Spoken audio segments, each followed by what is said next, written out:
Good afternoon, Lloyd. Afternoon, Graham.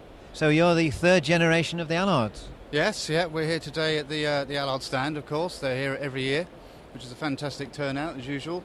It's good to see a different variation of Allards each time. They come here every year and there's different variations. I think 2 years ago, there was an Allard JR here, which is a car that now we're recreating.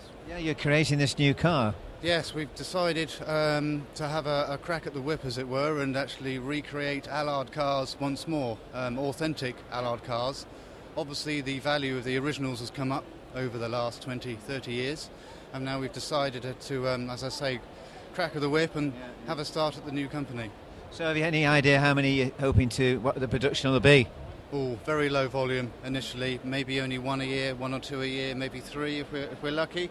They are specialist vehicles after all. Even originally there's only just shy of 2,000 cars ever made, so they're not sort of it's not a worldwide recognised name in that, like Jaguar or Ferrari, but it's still very, very it's still a brand that we can have the recognition from. And a good thing probably, not keeping it to a low amount of cars to build, because the more you build, the more, well, so everybody's got an Allard now.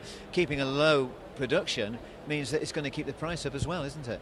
Quite, exactly. We're keeping the price to a reasonable figure at the moment for the first car.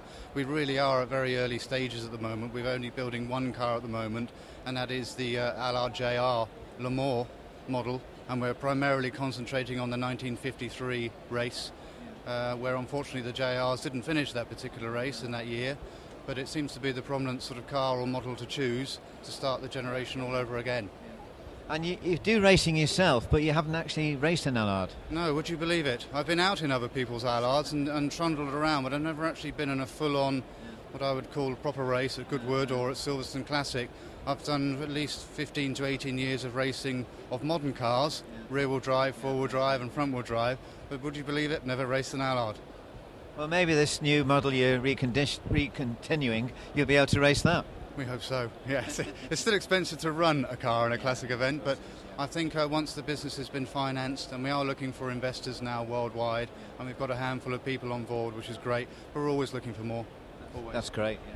Well, thank you very much for the information on the new car and about your father and everything. Thank you. Thank you very much. Thanks, Brad. Thank you.